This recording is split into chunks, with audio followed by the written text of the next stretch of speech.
Hey, I'm Matt McSpirit, Senior Technical Product Marketing Manager in the Cloud Plus Enterprise Group, focused on virtualization, Windows Server, System Center, and disaster recovery. So the session's all about disaster recovery and how you can use Azure to complement your on-premises infrastructure through backup, through disaster recovery, and really enable you to achieve a higher level of business continuity. The one thing I want you to walk away with is that Azure, and specifically Azure Site Recovery, is the single tool you need to enable a more efficient disaster recovery from your on-premises infrastructure into Azure or between your on-premises infrastructure. Something really cool, perhaps not that funny, is I have 3 passions. Number 1, Hyper-V. Number 2, Man United. And number 3, fast cars. That's all about me.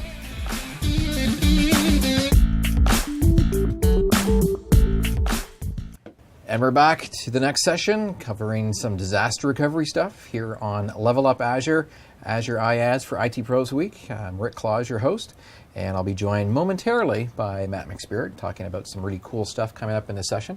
I want to just to step back just for a moment, and just if you're watching the live stream, we will be taking questions live with just beneath the player, or you can use the hashtag #LevelUpAzure, even after the event if you want, to go ahead and to ask some questions. And we try our best to get through them as we can. And likewise as well, if you're watching this in replay mode, or if you'd like to, or maybe share this with your friends and family, just in case they're interested about disaster recovery, all the sessions from the previous day, today, tomorrow, and the day after, so all 12, 13, 16 odd sessions, will all be available on demand on channel9.msdn.com. We try to get them up about 24 hours to 48 hours is our official SLA, but I will mention that we did get them up around dinner time or so on the same day. I'm not going to promise to that because our SLA is only 24, but we'll be able to catch all these lovely things on replay, and even the slides too, if you want to go off and download some of those. We graciously ask our hosts, or our guests, if they'll be able to share our slides, share their slides back with the audience after the fact. So good stuff. I'm monitoring the questions here, and I'm just going to basically get out of the way and let Matt McSpirit, a good friend of mine, come up and talk. He, besides fast cars, he also likes football.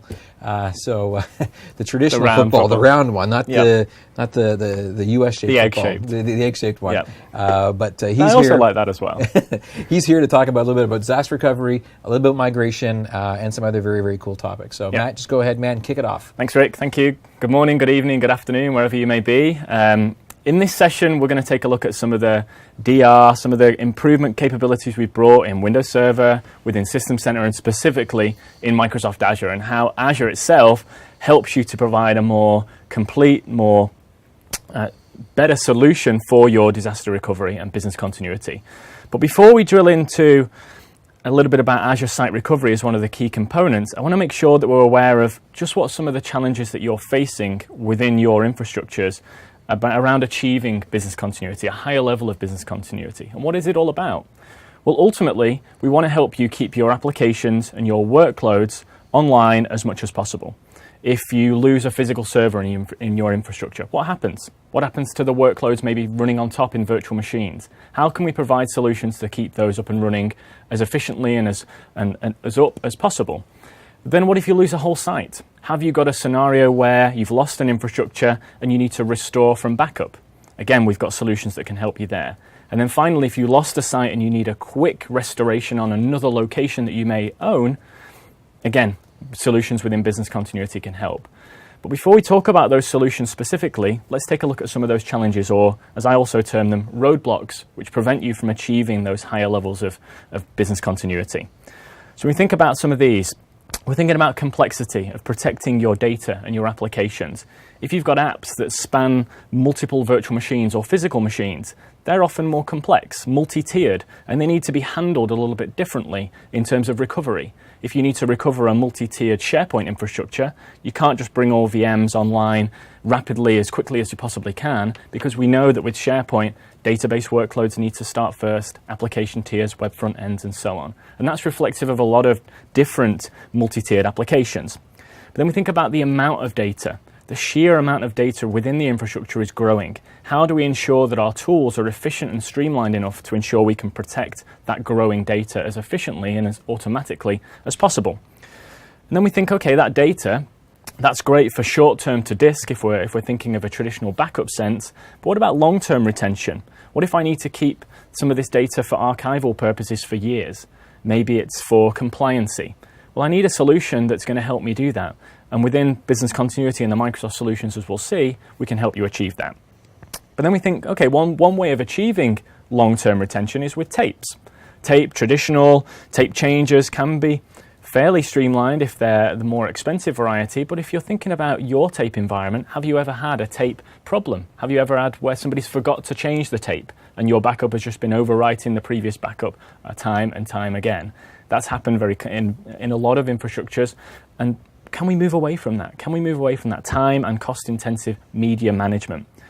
And then we think, okay, we've lost an infrastructure. How do we know with confidence and assurance that our DR plans that we've put in place, we've worked to build these rigorous DR plans, how do we know they're going to work? Because whenever you ask some of our customers, you'll say, well, we tested our DR plan some time ago, it went okay, there was a few fires that we needed to fight. We want to give you that confidence, and that's a big blocker for a lot of organizations, is having that untested disaster recovery and decreasing confidence. And then we think overall, it's going to be costly. Complex infrastructure requires complex disaster recovery solutions, and therefore they are costly. How can we simplify that and make things a lot more streamlined? So that's some of our challenges we face, but how do we start to overcome those and bypass those obstacles? Well, one of the key ones is around automation. The more we can automate and remove people from the mix, the more streamlined the process can be, and more efficient and more standardized and more controlled. So that's a key one, automate, automate, automate. And you'll see that when we start to look at some of the tools as we go forward as well. With regards to the data, we want to make sure that the solutions we're putting in place for disaster recovery or backup can scale as you grow as a business, ensuring that you can use the same tools to protect that data when you're very small and as you grow much larger. We want to make sure that we can increase that breadth and depth of protection across disk, across tape if you do still require tape, but also embrace the cloud. And that's where this session really starts to play into your hands around cloud and helping you understand how you can use Azure as that target for that data retention. Not only for storage of regular files, but also replacing tape as an option for that long-term media management. So we're achieving long-term retention in the cloud and also eliminating that manual tape experience. We think about the DR. Implement solutions that are testable, that I can test as frequently as I want to test, as my business demands, so I can increase the confidence that the business has in IT around providing a solution that in the event of a complete disaster, we can get the business up and running as quickly as possible. And then finally, we want to help achieve a cost and operation stability. By using all of those above scenarios, the automation, the scaled solutions, they can all help us to achieve a cost model that's predictable and efficient using the tools around Windows Server, System Center, and Microsoft Azure. So that's a little bit about the challenges. But what we want to make sure is whatever protection solution you choose is that it evolves with your IT. So it evolves as you change from perhaps physical, which some of your infrastructure still may be physical and not running any virtual machines. It may be just a standard physical infrastructure running applications. But then you may have some virtualization. Ideally, you would have a tool that can handle both of those. You don't want individual backup and DR tools for each of these different silos. As you embrace hybrid and start to use Azure IaaS and offload some of your workloads into the cloud, how can we ensure that we're still protecting data in those locations as well? And then ultimately, utilizing the cloud as a complete resource for a flexible remote infrastructure and protected at the same time. And Microsoft provides solutions in all four of those areas. So you don't need to necessarily choose point solutions to achieve your goals in each of them. So when we think about those solutions, Microsoft has three key buckets when we think about business continuity. And the first is very much focused on premises, but it does have some links and enhancements when you bring in the cloud. So many of you may have heard, if you've got experience with Windows Server, you'll have built Windows Server clusters. And that helps us to maintain a higher level of availability locally. So for instance, as the graphic shows there, we've got a couple of Hyper-V hosts running a couple of virtual machines, and they're connected to some redundant storage, whether it be SAN, whether it be SMB-based storage. And that scenario there, if we were to lose a physical server in white, the virtual machines on top would automatically restart elsewhere in that cluster. Automatic with no intervention from the administrator, giving us a higher level of availability for that key workload. Now on top, we have these virtual machines with the blue line connecting them. That's indicating we could deploy what's known as guest clusters, which are essentially Windows Server-based clusters inside virtual machines, giving us an extra level of availability for that key application or workload. A couple of examples would be SQL Server Always On failover cluster instances, or Exchange DAG, or even just a regular Windows Server cluster. Either way, by combining those two levels of clusters, you're increasing the level of availability.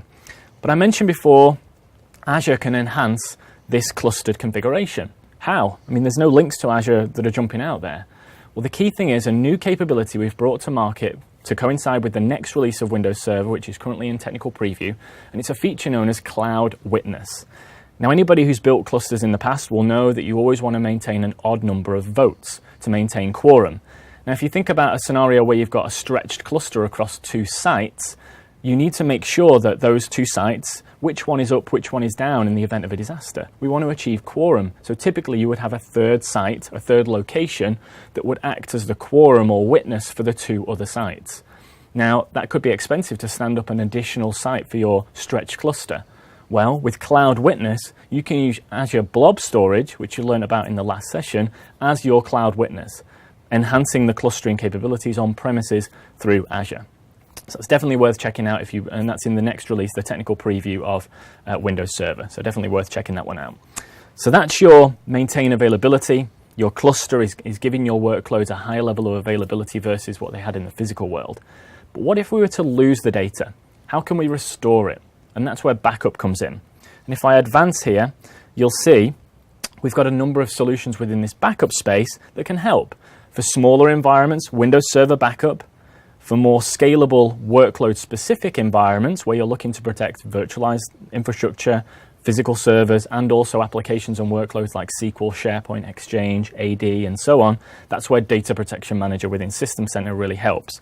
But both of these can protect to disk, DPM can also protect to tape, and both of these can protect to cloud. And that's what you're indicating there on the slide there, where both of those with the arrow going to Azure, indicating that Microsoft Azure Backup, a service that resides in Azure and is provided from Azure onto your on-premises infrastructure, can really help with that long-term or reliable off-site protection of key data. And I've actually got a demo if you want me to dive in and show that kind of stuff just very quickly. I was call out the fact that also DPM just was a couple of months ago announced as being supported as an IaaS role. Correct. So you can actually run your DPM server as an IaaS instance within your Azure subscription. Correct. To protect your VMs within the Azure piece. Exactly. I hope I didn't just steal all your No, that's that's the demo over. Back to that. No, that's a good segue though, because if you're running Azure IaaS VMs, you want to make sure that the data inside them is also protected. Yes, it's redundant at the storage layer and all that kind of stuff, but still, you want to make sure that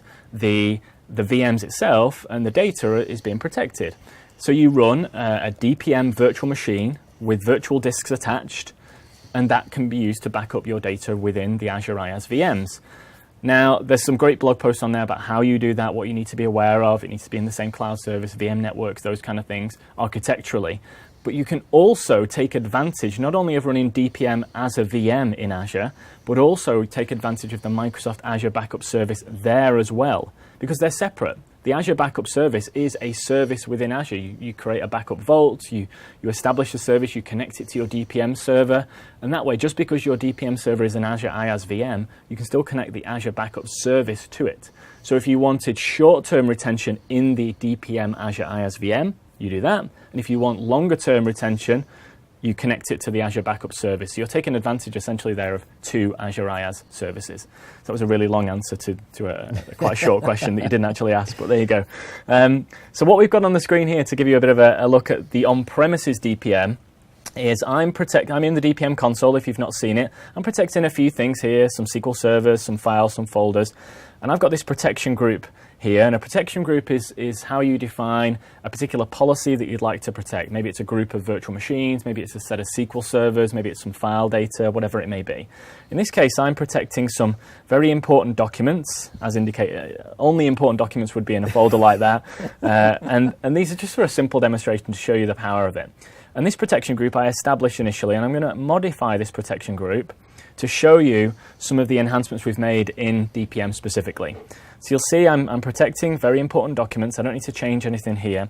And I'm currently protecting those to disk, short term, but I've ticked this extra little box because I've enabled the Azure Backup integration here in DPM. So I've got this extra option. I want online protection. So I'll go next, and I've got my disk specific settings here. So I'm going to keep my retention ranges every 5 days and my schedule of recovery points. Nothing's changing there, and my consistency checks. No changes there. I want to get to this online section. So say, for instance, this group was actually protecting a whole long list of folders, and I only wanted to have a couple of those protected to Azure Backup. I would tick the ones that are most important to me. And once I've ticked those, then I can go in and specify my goals. And just recently, around the time that we announced the Azure IaaS enhancements of running DPM in Azure VM, we also enhanced the long-term retention of DPM. So previously, the number of recovery points in time that you could recover back to that DPM supported through integration with Azure Backup was 120. Now with this new release, it's still 120. So you think, well, what's the change? Well, we've enabled you to spread those 120 recovery points out over a significantly longer period of time. So what that means is, if I specify I want to take a sync or a recovery point weekly, and I'm going to choose to take it once every 4 weeks on a Sunday. I mean, you don't have to choose Sunday, but one day of the week. Sunday's my favorite backup day, I have to say. I can enable a retention range of 3,360 days, which is just over 9 years. So it's giving you that long-term retention from on-premises, where you're doing stuff to disk locally. You need regular backup short-term, as we defined earlier in the recovery plan, in the protection plan. Now we're enabling you with the long-term retention to avoid using tapes and simplify the long-term retention into Azure. And you maintain the encryption keys, you maintain that security, and you're simply using the backup service in Azure to enable that. And I would literally go next and then finish, and that would be it. So it's incredibly simple, and that's one of the key things, and it's all automated from there. So from that point forward, all that data is then synced to Azure on the Sunday every 4th week. So cool stuff. So that was just a little bit about DPM. There were other improvements as well. So you may have heard the announcement around the Cloud Platform System, or CPS, just recently. DPM is the core backup engine and tool used within the CPS, Azure Consistent Appliance. So if you're not familiar with CPS, go to microsoft.com/CPS, and it is essentially a set of racks with infrastructure to deliver IaaS on premises that's Azure consistent, and this is the backup solution that's been deployed in there. So it can certainly handle scale, which is a key one, and performance. So that was a little bit about backup and how that integrates with Azure. But then here's the big one, and where we'll spend most of the time, is around DR. DR being different from backup, DR being a recovery if you've lost an entire site. For instance, we can fail over. And you'll see by this bucket on the right-hand side of the slide here that there are 2 directions we could go. And it's not an or, it's an and. So I can either move stuff on premises between 2 locations indicated by the horizontal right arrow, and I could also move a different set of workloads and data up into Azure if I don't own a second site. You'll say, well, what's this all about? What is the tool you're talking about here? It's Azure Site Recovery. And Azure Site Recovery is another Azure service that enables you to orchestrate the replication and recovery of your on-premises workloads to another on-premises location that you own, that a service provider owns. And also, if you want to recover it, if you don't have a second site, you can recover it up to Azure. So you've got those options there. And we'll drill into this in more detail as we go forward. So that is the business continuity set of solutions from Microsoft. And as you can see, it's very comprehensive at multiple levels of the stack. So when we think about Azure Site Recovery in a little bit more detail, back in, well, it was last year sometime, we announced Hyper-V Recovery Manager, which was the previous name for Azure Site Recovery. And at the time, it provided a single scenario. The scenario was you've got 2 on-premises locations, or one that's shared with a service provider, and you're using each of those locations using Azure Site Recovery as the mechanism to orchestrate replication and recovery from your on-premises location to another.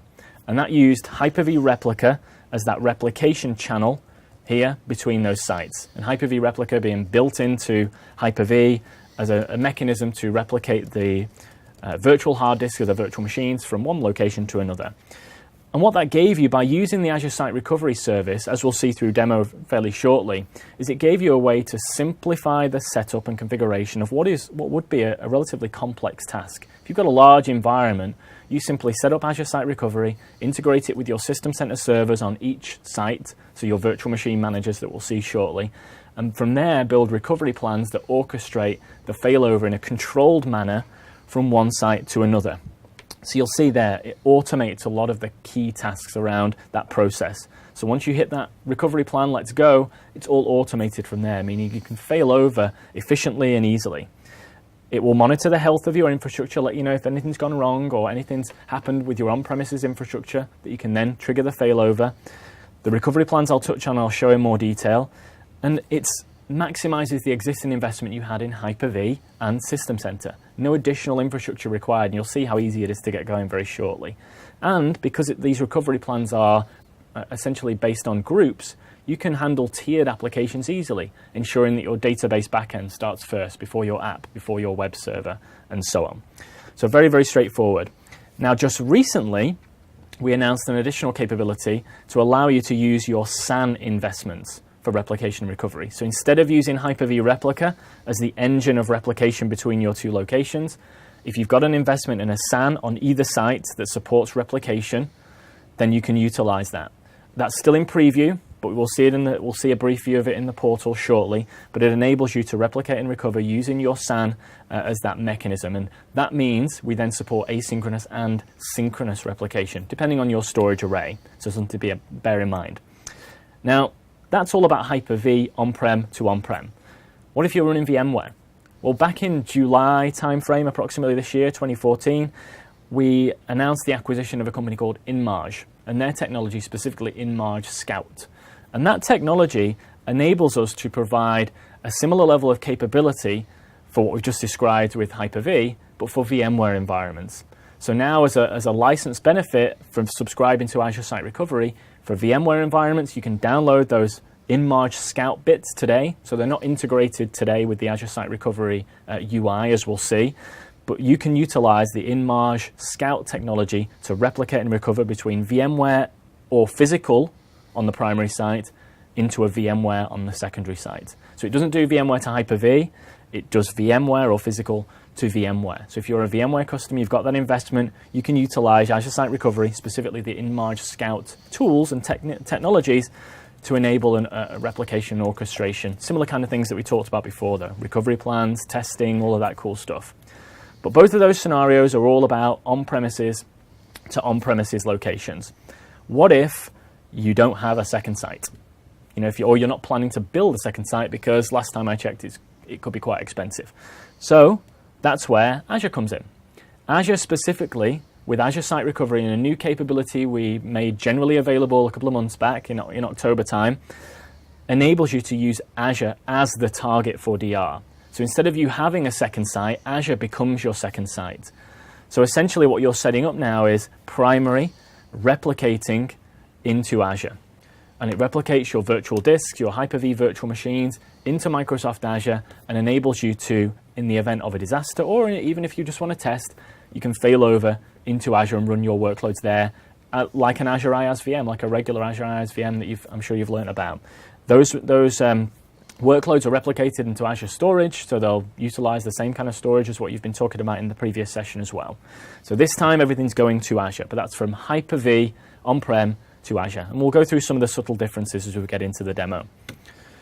But what about VMware? Can you go VMware on-prem to Azure? Not today, but that technology, that InMarge Scout technology, those capabilities, as we start to integrate them more into ASR, you'll see that capability come in 2015 to enable you to have an on-premises VMware infrastructure and DR to Azure and back, if you want to, with this same Azure Site Recovery tools. So a lot of cool stuff there, and that's, before we get into demo, that's just on-prem to on-prem, on-prem to Azure. There's a load of cool stuff there. Any questions coming in? One of the questions that came up was, obviously they're talking about the configuration sort of stuff that's all involved, but Gen 1, Gen 2 VMs that are able to be protected or not protected by this type of solution? Gen 1 today. So basically it's Gen 1 today, so in case you're not familiar with Hyper-V technology, Gen 1 is the same type of file format that we use up in Azure for VHD file formats, and that's why we have a Gen 1 compatibility issue right now, and that's obviously where we're at right now. But to saying that though, you can still use VHDX on premises. Correct. It will handle the conversion to VHD in Azure. You won't have to worry about any of that. Yeah. So that part there is the main question that came up. We actually had a question about on the DPM side of things. Uh-oh. I don't know, just a little bit of a quick question about that, which was regarding being able to go off and to configuring it within, this is from Nasir, within IaaS. So we mentioned that it is now supported as an option, as a role within IaaS. That's a thing. Do you have to still have local storage for it to use? Because again, DPM is tiered, right? So it tries to store locally first and then is able to go and take those locals and move them up. Correct. Is there a way of bypassing that so it just uses cloud, or do you still have to map additional VHDs to the IaaS instance? I believe you do, yes. I don't think you can just select online protection, because online is an extension of short-term protection. Correct. And I don't think you would be able to, I don't think you would have an option if you didn't tick short-term to disk. I don't think you would have the option to do online. I mean, I can go back in and see what happens if I untick that, but I don't think it will. I was about to say, the main thing is it's not a special cooked-up version of DPM. No. It's the same version of DPM that you could be running on premises, but you can now run it up on the Azure IaaS. Yeah. So the same thoroughly configuration tested issues and happen kind of to be there. And another question that came in was specifically around the DPM configuration of how to get it to talk to the cloud service. Yep. And that's simply a configuration option that deals with having to choose the storage account and then have a security key involved. It's very straightforward, and we're always working to simplify how we do that. So there's an element of creating a storage account, which is relatively straightforward, and then you need the relevant the relevant certificates and vault keys that you then utilize during the install process of I don't want to call it an agent, but the Azure backup service that you install on the DPM server. And it just asks you for those, you enter them, it will discover your vault, next, finish, and then you'll see the online protection icons appear in the different places in the DPM console. So it's really, really straightforward. Yeah, and the same for Windows Server backup as well. And then the other thing that came up was on the licensing side of things. This, ASR is a subscription service that you have to have, and it's done on a per VM style basis. Correct. That has a monthly fee, I do believe, or something like that. And again, it varies based on the type of subscription that you happen to have. Yep. And that is required to be able to do the part you just mentioned here, which was the VMware site-to-site to be able to manage them as well. Yep. Besides just the Hyper-V piece too. Correct. Yeah. I mean, if I go over to my demo, I can probably answer that question through a more of a visual look. So here in my environment, if I open up my recovery services view, so what we've got on the screen here is the Azure portal, which I'm sure you're familiar with now by day 2. Oh yeah. If you're not, what have you been doing? This portal, specifically the site recovery bit, is a little bit further down. These two clouds with a little arrow. And if I go to, the first time I need to create one, if I go back to recovery services, I go new, recovery services, and you'll see there's the two options. If I'm doing DPM, Azure backup, then I'll use the backup vault. If I'm using site recovery vault, I'll use the quick create, give it a name, and choose my region, which is most appropriate. I think Japan has just recently come online as well. So again, you've got a lot of choice there around creation of that vault, and that takes a minimal amount of time. And then from there, once I've created my vault, if I go in, this is where I can start to see those different scenarios. So I described the 4. There were 2 between on-premises locations and 2 between on-prem and Azure. Obviously, one of them is not available just yet. But here you'll see protect between 2 on-premises Hyper-V sites. In fact, I can probably oh, there we go. Look at that. My straight lines are terrible. Here we go. But 2 on-prem Hyper-V sites between on-prem and Azure. There's the VMware one, and then the SAN replication one, which has recently come online as well. So those are the 4. And whichever one I choose will determine what these steps are below. And if we want to say, okay, does the InMarge stuff come with ASR? How do I get hold of it? Once you've signed up for ASR, you'll see the step 1 of 1. There are more steps after that. You don't just download it and then DR tick. Nice. You have to follow the documentation. It's a decent read of the documentation, but it all comes down as part of that. But yeah, you just download those InMarge Scout pieces and deploy them on some on the primary site, some on your secondary site, and you'll see this a bit later on as well. But yeah, it's all part of the same subscription. Now, the pricing of each scenario does differ. So if I'm using ASR to go from Hyper-V to Azure, it's slightly different and a little bit more expensive than if I'm just using ASR to orchestrate replication and recovery between my on-premises locations. Right. But remember what we're consuming here. we're consuming a pre-packaged, productized service that is essentially just like Azure is. You receive the updates and new features and capabilities as they come online. I don't have to deploy any additional infrastructure outside of the InMarge bits, because obviously I need to deploy a few VMs there. But outside of that, if I'm doing Hyper-V to Hyper-V, Hyper-V to Azure, essentially all I'm deploying extra is a couple of agents, or providers as we prefer the term, onto my system center and my Hyper-V infrastructure that's already existing. And that can be automated as well, that deployment. So very, very straightforward. And you're consuming a service that's helping you to orchestrate that replication and recovery, as we'll see. So I've got whichever option I want to choose. I'll start with this between on-premises Hyper-V sites. This is using Azure to orchestrate replication and recovery. None of my data in this particular scenario actually gets stored in Azure. It's just using Azure as a communication channel to control what's going on premises. And you'll see there are 4 steps. Number 1, prepare your VMM servers. So your virtual machine manager servers that are managing your Hyper-V hosts. All I need to do is generate this reg key, and it'll enable me to download that. And once I download that, then I install the provider on my VMM servers, and during that install, it will ask me for that key. And it's as simple as that. This has been simplified considerably from even just a few months ago, where there was a certificate exchange. You had to make sure the certificates were uploaded to Azure first and all that kind of stuff. It was more complex than it needed to be, and we've simplified that for you.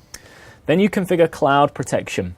So you set up protection for VMM clouds. And if I pop out of this particular environment and go to VMM, you'll see I've got a couple of clouds here, Finance Primary and HR Primary, arguably the 2 most important clouds within any infrastructure, who pays you and whether you've still got a job. So let's look at Finance, and if I look at the properties here, this is one of the clouds that we're replicating to Azure. So you'll see once we've installed that provider, we get extra options within VMM specific to Azure Site Recovery. So you'll see protection for this cloud, and all VMs in this cloud is enabled. The recovery cloud in this case is Azure.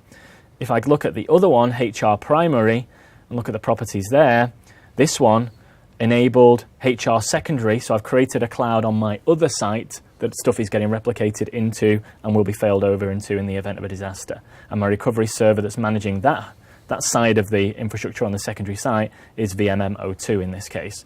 So I create those clouds, I enable them by ticking this box to say send config data about this cloud to Site Recovery, and once they're up there, then if I go to my, back here to the portal, then I start to have a look at what's in my protected items.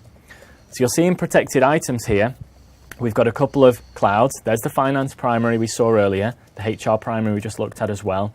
And you'll see if we zoom in here, Finance Primary, its server there is VMM01. So that means the server that's managing that particular cloud, and the target is Azure. And then VMM01 for the HR Primary, target is VMM02, so on the secondary site.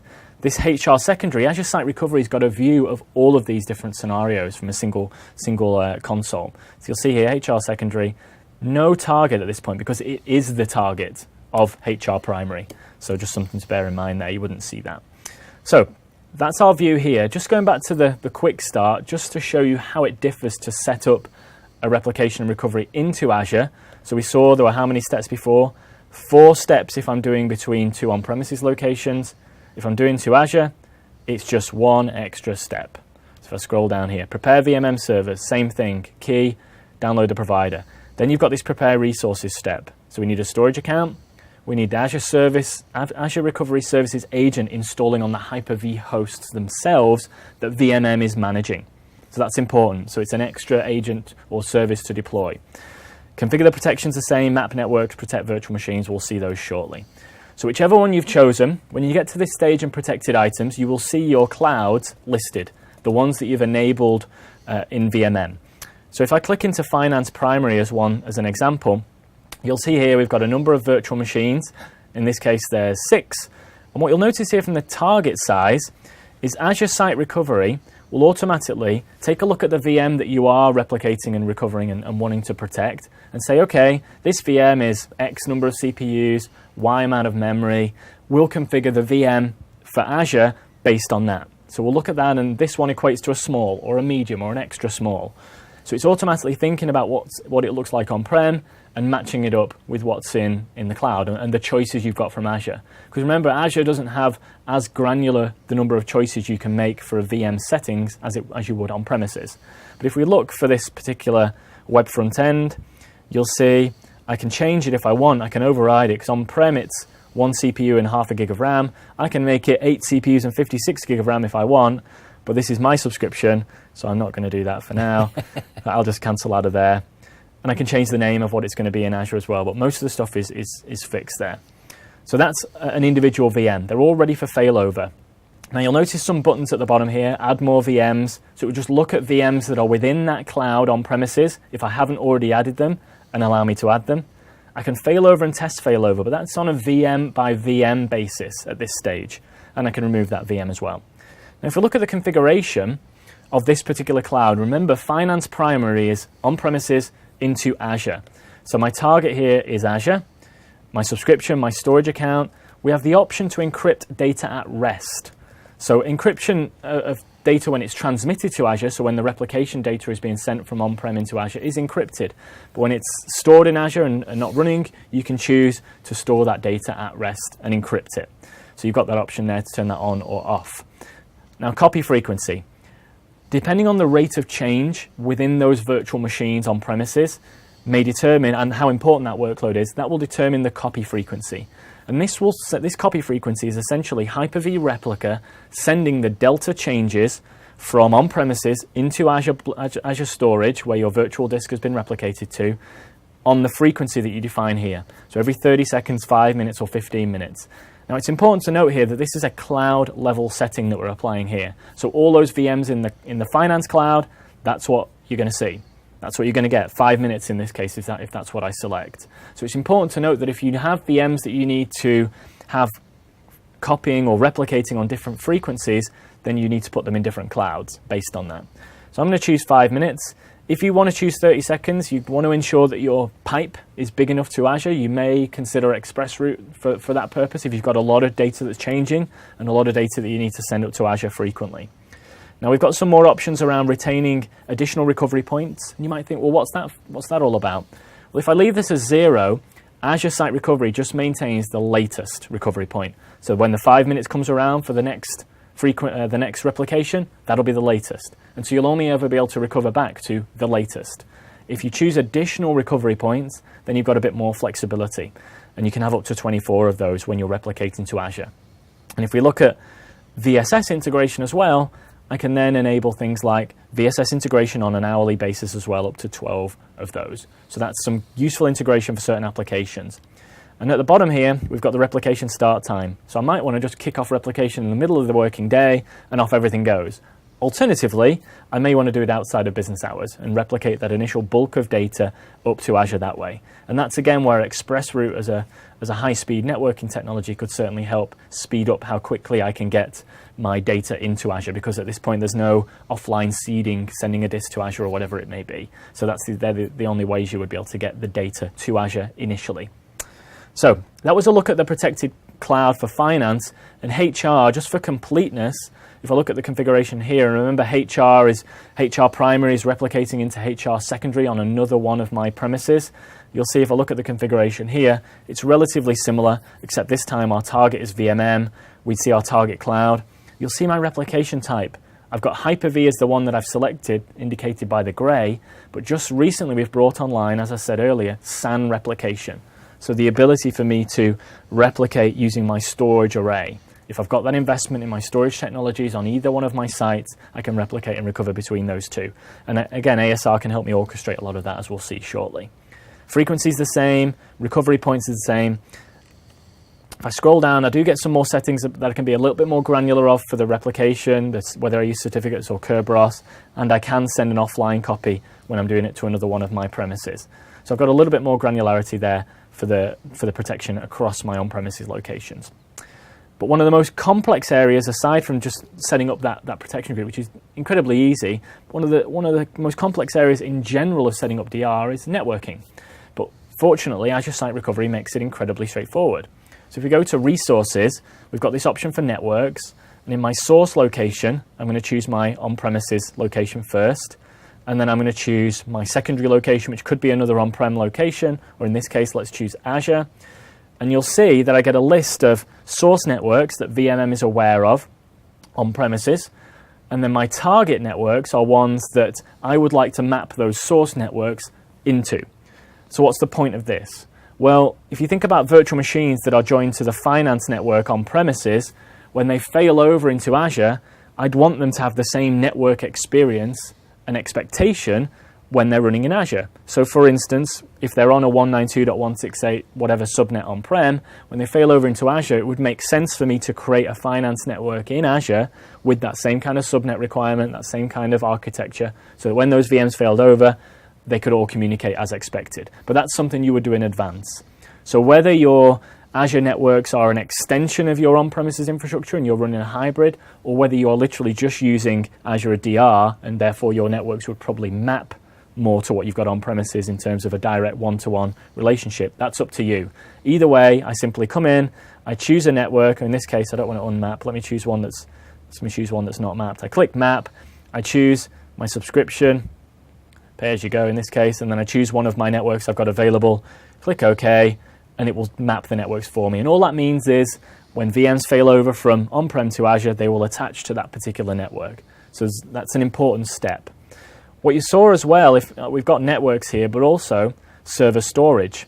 And if I was doing an on-premises to on-premises migration with Hyper-V, you'll see I can map source and target storage arrays. Now, I've not set any up in my environment, but this is the SAN replication integration here. So I would set up my storage arrays, I would tell which one is primary, which one is secondary, and ASR would orchestrate the setting up of the replication between those two storage arrays. So I don't even have to have replicated the LUNs myself in advance. ASR will handle all of that for me. So it's incredibly powerful and streamlining that scenario. But that's in preview currently, so something to be aware of. So that's how we start to map resources between those different locations, whether it's on-prem to Azure for networks, on-prem to on-prem for networks and storage. What about when we need to fail over? We've had a disaster, or we know a potential disaster is on the way, and that's where we build these things called recovery plans. And if I look at the finance recovery plan, it is just a series of steps that enables me to orchestrate the controlled failover from one location to another. So in this case, you'll see this particular recovery plan. We've got one group here. The first step is actually, if the primary site is still online and we just had a phone call saying there's an impending disaster, you've got time to shift, okay, let's shut the VMs down cleanly. Let's get a clean final Delta replication up to Azure or to the secondary location. And that's what this part will do. It will shut the VMs down, replicate the final bits, and then you'll be good to go from there. It will start the failover process. And group one, you'll see my databases failover first. Group two, in fact, group one, I've added some post steps. And this could be the form of what's known as a manual action, which I'll explain later, or a script. So if you look here, there's a script called check SQL Server, and that's going to run some kind of script that I've uploaded. In fact, it's actually, if I edit this script, it's actually been held in Azure Automation. So what this will do is the runbook, this recovery plan will call the Azure Automation account and the specific runbook script that I've created there to do some kind of check against these SQL servers. Or it could be against your domain controller or whatever it may be. And then we move on to the other groups. So my file servers come online. Obviously, my SQL servers aren't stored on there. Then application servers, then web front ends. And then finally, we've got this check website. And that is a manual action for somebody to log in to the web farm, which I'm sure you could automate with a script as well. But in this case, to illustrate this manual action, somebody from the company will log in and test that stuff is behaving as it should. And that's where manual actions come in. So that is essentially a recovery plan. The only difference between a recovery plan that's recovering to Azure versus one that's recovering to on-premises is the one that's between two on-premises locations will use PowerShell scripts stored on your VMM server, whereas this one will use Azure Automation. So as you show us recovery plans, I do know that Brandon's been having this question up on a queue just for quite a while, just answering this one here. So basically, we now have the plan, we now see how it's all mapped together and how to set it up, we know how to actually be able to action it. How do you fail back? There's no going back. Oh, I'm kidding.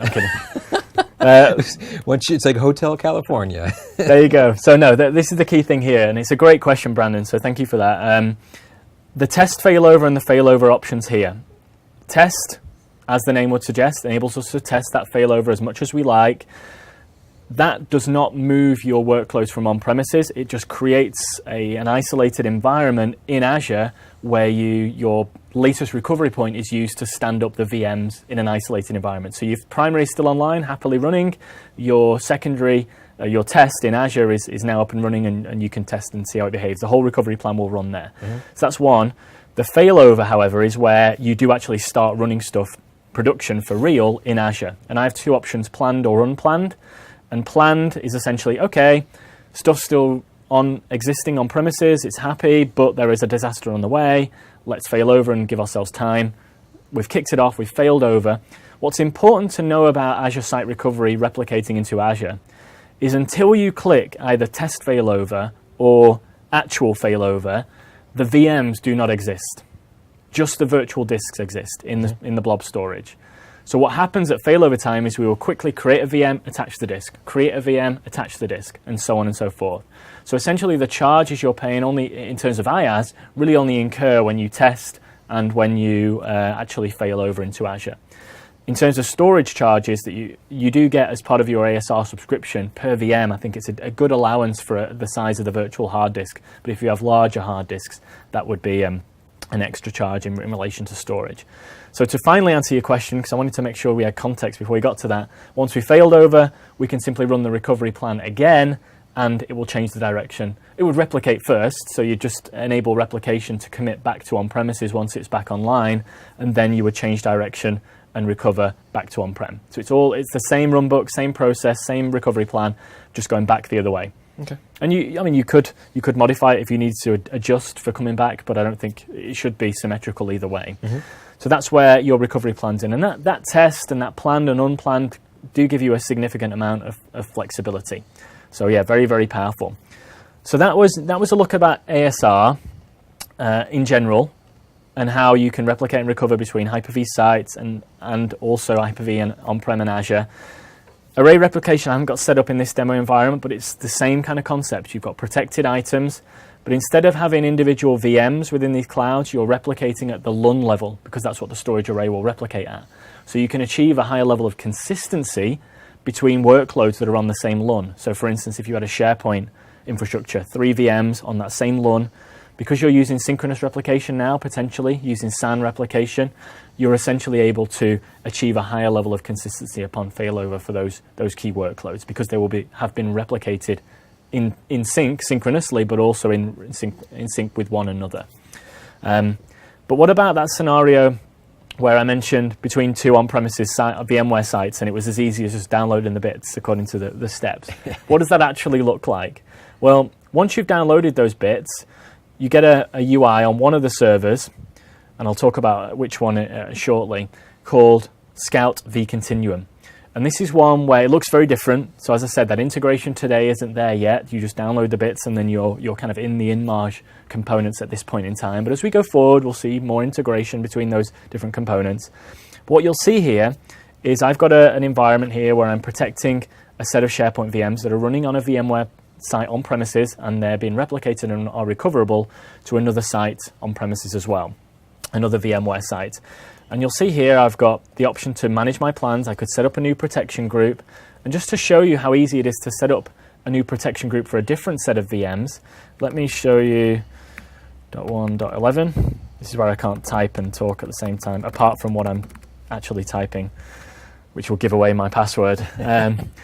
So what we're doing here is we're querying. So imagine we've got a scenario, we've just deployed InMarge Scout, we've got all the bits deployed, so we've deployed what's known as a process server on the primary site, and we've deployed 2 VMs, 2 appliances, a configuration server, which helps us with management, and a master target, which, as the name would suggest, is the target for replication, also on the secondary site. So there's my process server here, ASRPS.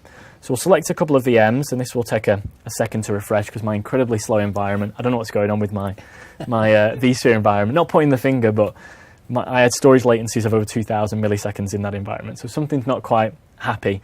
But you'll see there I've selected a VM, I've got some information about it. If I select a couple more very quickly, these are me saying, okay, I would like to set up a protection group for this collection of VMs. So I'm able to protect those efficiently and effectively using this kind of configuration wizard here, which I'll go through. And what this is enabling me to do is easily set up, and if I go next here, this protection group. So it asks me for what I want to protect at first. Then it's going to ask me, okay, you need to select where you want to replicate and recover to, in this case. So in my case, it's going to be my secondary infrastructure. And one question I'll get is, can you point this at vCenter, or is this just ESX, or both? Well, this can be either. So I can choose, depending on my environment, whether I'm replicating and recovering from, again, I talk slow when I'm typing, from on-prem ESX or ESXi or vCenter. So I'm going to choose my master target. That's all it's asking me for here, MT. We'll go next. And then I select my data stores, which I would like to replicate the data into on the VMware side. Just chugging along there. He's thinking about it. Half the UI is built now. There we go. So you'll see I've got the 3 servers I specified, the process server that's on the primary site that's going to be used. I can choose my retention size based on, or retention based on size or in time. So I'm going to keep the last day, and I'm going to also enable app consistent snapshots every 15 minutes. And I'm going to put all of this stuff that I'm replicating from primary to secondary in VMFS3 on the secondary VMware infrastructure. So I'll go next. Oops, data store. Should have auto-filled there, but didn't. There we go. So I'll go next. And the only final thing to do is check the VM config. So you'll see here we've now got the option to, on failover, change the network addresses and config, change the VM config from a CPU memory perspective, and also change what it will be named in DR. So I'm going to apply a suffix to say DR. So for instance, it would be called VM001 underscore DR as a suffix. And I'm going to use that for all VMs. And just like that, we run a readiness check, which checks what I've configured is accurate. Probably not, but it should pass fine. And then we click protect. And that kicks off the replication recovery, well, the replication at least at this stage. Let's cancel out of there and look at one I've already created, this SharePoint one. And if I look at Manage Plans and click Recover, this is where I can open up the recovery wizard and actually configure what I want to actually fail over. So I'll choose my 3 VMs there. They're currently protected, so they've been replicated and are recoverable. The RPO is very low and the consistency's at a good point where I can either go to the latest point in time, the latest consistency point, a point in time, a tag at a specific time over the last day, or a specific time that I'd like to place as well. So I run a readiness check to check that they're okay, that they can be recovered. That would take a few minutes, and then I would specify the config. So I'm at the point where I would say I would like my SQL VM to go first, my SharePoint app VM to go second, and my web to go third.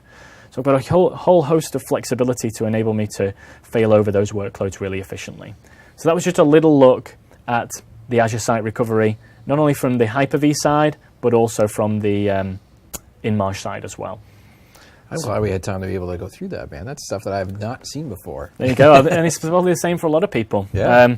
But that technology, just before we wrap up, as I said before, the InMarge Scout stuff there, in 2015, you will be able to replicate and recover into Azure as your DR target and back. So failover, a proper DR scenario for VMware sites into Azure. It will handle all the different conversions from VMDK into whatever Azure prefers, in this case VHD. It just handles all of that for you. However, we have released a free version of this tool because that engine of replication is incredibly clever and powerful. We can use it for other stuff. So we're actually using it as what we call the Migration Accelerator, which is free and limited preview. You can sign up, use your favorite search engine to search for Microsoft Migration Accelerator. And essentially what this is if you've decided, you know what, Azure is for me, I'm going there, one-way ticket, here we go, like the Hotel California you mentioned before. We're going to go there. If you've got VMware, if you're running AWS, if you're running legacy Hyper-V, or you've got physical and you just want to go to Azure with those workloads, the InMarge engine through this Migration Accelerator can help you. So essentially, it helps you orchestrate the discovery of your on-prem stuff, or in this case, AWS, vCloud, whatever it may be, network reconfig, VM provisioning in Azure. The Migration Accelerator handles it all. So it is essentially a tool to replicate and then migrate, I don't want to use the word recover, from on-premises into Azure. So it's using that InMarge engine. So you replicate. Once your data is synced, you click failover or migrate, and then you migrate your workloads. And because it understands things like applications, if I've got a SharePoint farm, a related set of VMs, I can fail them over as a set of VMs in a coordinated and controlled way that's consistent.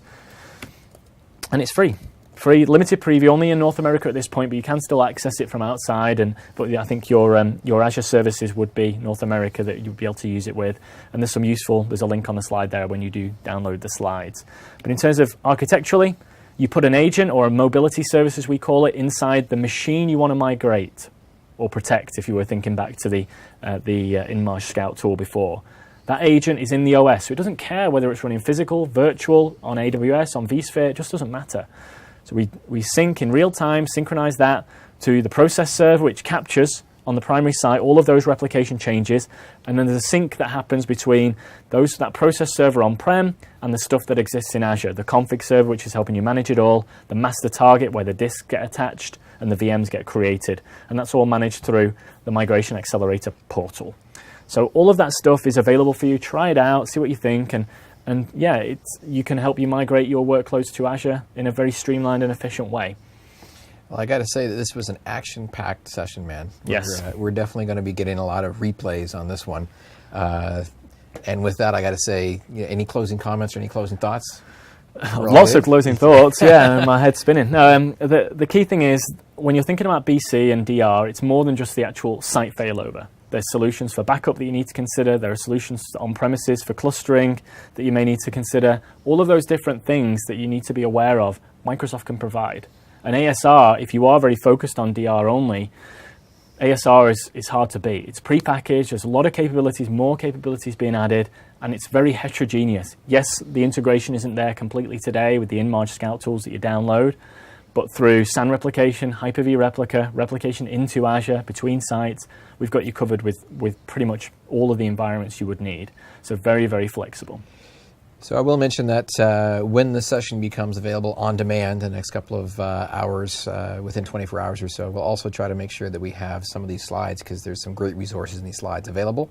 And with that, I'm going to have to say, Matt, thank you very much for stopping by. I appreciate it. Yeah, my pleasure. And stay tuned. Coming back after the break, we're going to be talking about some Azure automation and automation capabilities and very, very cool stuff here on Azure for IT Pros Level Up.